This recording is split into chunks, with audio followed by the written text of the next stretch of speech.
I'll tell you what I learned.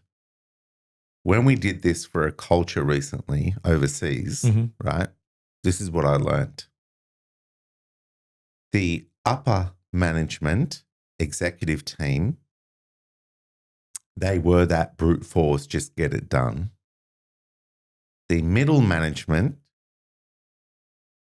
they were more I have children that I wanted to raise away from the hard parenting that I was raised with, right? Which made them too soft. So now the middle management, in a world where they are conditioned to keep their seniors happy, but they've also traumatized to keep their below management and staff happy. Traumatized? Yeah, because they were parented too hard, and there's a part of them that rebels against being hard for their children growing up. So they got softer, right? But the problem is that too much softness is not the answer either. So now you've raised children that are don't have enough personal agency. They don't have enough resilience. So then they cut and run. They just go, well, I don't care. My life's been good thanks to you. So what's happened is middle management are rescuers. They're the padding between the hard scene, just get it done, and the lower staff that don't care. They'll just go find another job. Right. At a young age, they had a nice car thanks to their parents. Yeah. They drove in a BMW to work, right? And while middle management are not buying the more expensive cars because they're too busy caring about providing everything for their children. You see the dilemma? Yep. So I think what has to happen is that the middle has to come to balance and hold the top and the bottom accountable to come to the balance as well. That's a whole 5-hour topic that I would love to explore at some stage, because let's do it. A series. What would we call that series? That would be an excellent one, because I am trying to figure out what is expected from middle management, because I'm probably going to evolve to that stage. Yeah. And I'm trying to understand what that role means. And you're right. There is that level of shielding that happens currently from my observation. Yeah. And so don't worry, you guys just keep going. And, and people, because it's so nice now at the bottom. Yeah. Everybody wants to move sideways, but not up, because we call it a poison chalice. Yeah. When you go up to those levels, you get made redundant easily. So that's really interesting. Yeah, it's a poison chalice. Move sideways, don't go up. And because no one wants to be a hard, cold, just get it done. We don't care. But I'll tell you what. Being hard has value. When someone says, I don't care, find a way, suddenly you find a way. Yes, I have to agree with that. Then you look at that person and go, my gosh, you knew there's always a way. So there's a lot of wisdom in the hardness of not tolerating excuses and blame. I can't because I've got like 5 excuses and 3 blames to stop me innovating another way.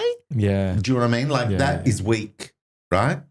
So but when you're too hard, this is the litmus test, right? When you're dealing with someone who says, I don't care, find a way, you go, all right, this is how far I got. This is what I did. This is how far I got with what we could do. And right now we don't have more time. Is there anything you want to contribute in how this can get done to get us to the deadline that you really want us to meet? Right? Now, when that hard-nosed dude that pushed you to innovate goes, it's like, So you want me to innovate, which is fine. I acknowledge that's an important process. Where are you at in that journey? Why aren't you digging deep? Okay, let me play the devil's advocate. Well, that's why I hired you to figure that out. Yeah, but you hired me to be innovative, and I'm being innovative. But did you hire me to have access to every idea in the universe to pluck it as you need it, as soon as you need it, because your goals are so special.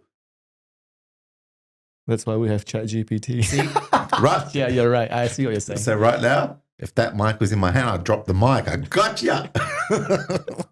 No, but look, to be fair, Wow. I mean, I know I'm being confrontational for fun, but the message is still relevant, isn't it? Delivered better, the message is still relevant. It's like, I know you want more from me, but you can't even see how that's possible. You're just hoping I'll find it. But you can only hope that I'll find it. And I will sincerely be resourceful. I'll brainstorm, I'll chat GPT the thing. I might even grok it. I might even go to other people with lived experience in it. But whatever how far that gets me, I'm bringing that to the table. But you got to decide. If you think I could do better, then you better offer what ideas you see that can get me further too. It can't just be all one way. And this is where the danger of people who sit in ivory towers, who go, you can do better, just get it done, is that they lose their imagination. Who? The guys at the top or the guys? And so the guys at the top, the only thing they use their imagination for is how they want more money and what other ways can they get more money, more profit, more expansion, opportunities. And they go, all right, now you guys have to make the world real. Off you go. And we'll throw money at you to, you're getting paid enough or whatever. But here's the thing. They're still responsible. Because if you don't get there, it's on them. Right? But if they replace you prematurely, right, someone else is going to have to go through the learning curves to be relevant, and it could take 6 months, right? And then they might not work out or be just as good as you, but not better. So what did they achieve? So all I'm saying is that everybody at every level of our generation, the older generation in charge, the middle generation, the younger generation, we are all equally responsible for the culture we create. And we all have to pull our weight. Yeah. And that's what I'm saying. So no one should be given a free pass that, oh, no, the other generations have to just get their act together. I'm fine. But unfortunately, there is an abuse of power. And the people who are more likely to insist others change first are the ones who are most entrenched in their positions. And therefore, they don't really have to change. The problem with that is that the younger generation don't give a shit. And if they don't like a culture and they don't feel the innovation energy of that organization, they'll just collect the money, do the bare minimum, and then when you push them to be more, they shut down, they get resentful, and then they just resign.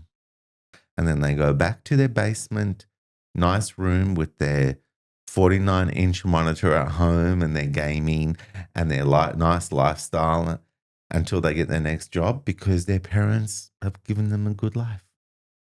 Oh, I know one person exactly like that. But do you know what I mean? Yes. So cut and run and dig your heels in and not change. These are real dynamics when you talk about evolving a work culture. And that's why product placement, Supernova OS is going to be an. I would really love to use that. Can you use that app on my personal life as well? Because I'm finding myself to be that middle management, sort of protect my child from abuse and all that stuff. And he's coming to, something as simple as putting on his shoes at 7 years old. I'm still doing it for him. Taking off his pants that's, something that, is there a deeper insecurity that is stemming from me in not wanting to tell him to just do it yourself, figure it out. Like, you figure it out, you can do it. Is there something that goes maybe inside, say, if I told him that, he won't like me, Or Yeah. is that, what's your experience? Like, how do you, or is that the fact that I'm seeing them as weak? Because this applies to staff as well, right? If you see that person as weak, then you'll do everything. Because my son has autism, so every single excuse I can find out of the world. So I'm just reflecting now. Is like, Yeah. I'll do it for you. Yeah, no, you what? Whatever it is. Yeah. So I think there is more to that, and I think I want to explore that. There's with a the lot pocket to coach. learn, but we're talking about learning, right? Yeah, there's a lot to learn. It's like, is in life, should you ever, ever, ever stop learning? No way. No way. No way. And where is your pain? Because where your pain exists is where the learning must begin. Oh, I need to think about that a bit more. Yeah. So that's fair. the pain of, I want my child to tie their own shoelaces because I don't want him to feel weak or slow when he's smarter than that. You know, it's like when a bird grows its wings, like it doesn't know its wings are there until it's in free fall. So it's like you as a parent have to tune in and see where the child has developed, but it doesn't know how capable it is yet. So then you create timely testing so that they discover that capability through that testing. And then they get excited because then they calibrate that ability that they've discovered thanks to you being a parent into their everyday to do more, Like there was a stage for your son where he could tie his shoelaces, but he didn't know, right? There was a stage, and it might have been a year ago. Yeah, I don't know. Probably. Yeah. Who knows?